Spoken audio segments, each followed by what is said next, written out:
नमस्कार, बहुत स्वागत है आपका। जून 2025 सिंह राशिफल। देखिए, आपकी राशि में केतु महाराज पूरे महीने हैं। थोड़ा सा सोच गहन चिंताएं तो देंगे, कुछ बातें जो लोगों को समझ में नहीं आएगी। हालांकि आप किसी का बुरा नहीं करेंगे, थोड़ा सा मंगल के कारण, क्योंकि देखिए मंगल शुरुआत में आपके द्वादश भाव में और प्रथम सप्ताह में आपकी ही राशि में प्रवेश करेंगे। सूर्य बुध दसम भाव में विराजमान रहकर आपको कार्य क्षेत्र में सफलता भी देंगे और इसके बाद एकादश भाव में जाकर आपके इनकम को बढ़ाएंगे। हालांकि शॉर्टकट का रास्ता इस महीने ना ही अपनाएं तो ज़्यादा अच्छा रहेगा। चलिए समझते हैं, अब विस्तार से आपके करियर की बातें करते हैं। देखिए, ये महीना शुरुआत आपका दसम भाव में सूर्य बुध बुधादित्य योग बनाएंगे।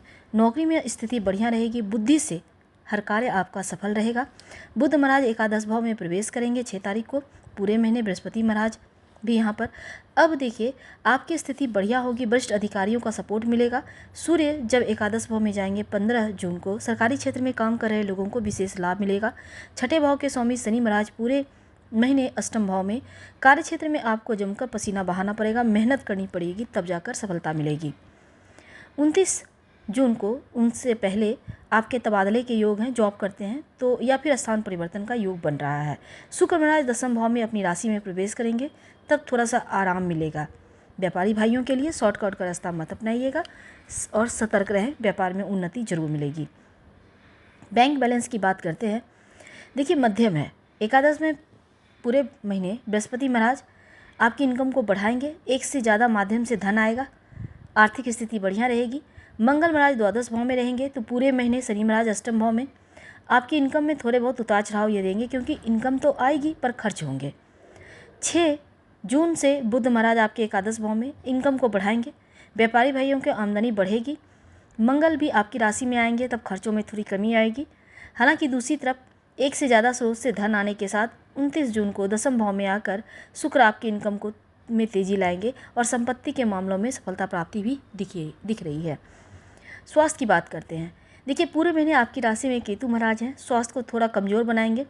रोज़ सुबह स्नान करके आप हल्दी का तिलक माथे पे, कंठ पे या फिर कलाई में लगाएं। और दूसरा, मंगल महाराज कर्क राशि नीच में है, थोड़ा वाहन सावधानी से चलाइएगा, चोट चपेट दुर्घटना योग है। अष्टम भाव में शनि महाराज है, स्वास्थ्य में भी कमी कर रहे हैं, तो इसका भी आपको ध्यान रखना है। रोज़ सुबह स्नान करके राम रक्षा स्तोत्र का पाठ कीजिएगा या सुनिएगा, तो स्वास्थ्य की मुश्किलें समाप्त होंगी। प्रेम और संबंधों की बात करते हैं। देखिए, बृहस्पति महाराज एकादश भाव में पूरे महीने बैठकर पंचम भाव को देखेंगे। प्रेम जीवन में प्रगाढ़ता आएगी, एक दूसरे को आप प्रेम भी देंगे, एक दूसरे को बहुत ही ज़्यादा इम्पोर्टेंस देंगे। अष्टम भाव में बैठे शनि महाराज की दृष्टि पंचम भाव पर है, बीच बीच में थोड़ी सी चुनौतियाँ, थोड़ी टेंशन। अगर आप अविवाहित हैं, विवाह होने के योग बन रहे हैं। राहु महाराज सप्तम भाव में रहेंगे, मंगल महाराज की दृष्टि प्रथम भाव पर द्वादश भाव से, तो ऐसे में थोड़ी बहुत लड़ाई झगड़ी वैवाहिक जीवन में दिख रहा है।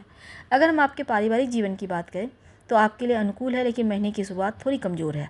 चतुर्थ भाव के स्वामी मंगल आपके द्वादश भाव में रहेंगे, तो अष्टम भाव में बैठे शनि महाराज की दृष्टि दूसरे भाव पर होगी। मंगल की दृष्टि महीने की शुरुआत में तीसरे भाव पर होगी, तो पारिवारिक जीवन में थोड़ा सा उतार चढ़ाव है। सूर्य बुध दसम भाव में बैठकर चतुर्थ भाव को देखेंगे, पारिवारिक स्थितियों को अच्छे से आप संभालेंगे। और 15 जून को सूर्य एकादश भाव में आएंगे। 7 जून से मंगल महाराज आपकी राशि में प्रवेश करेंगे, केतु के साथ बैठेंगे, अंगारक योग बनाएंगे, तो क्रोध बढ़ेगा।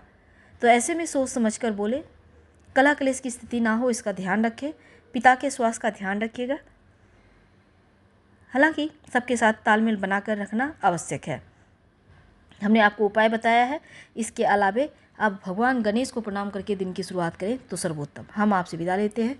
जानकारी अच्छी लगे तो लाइक और सब्सक्राइब करें।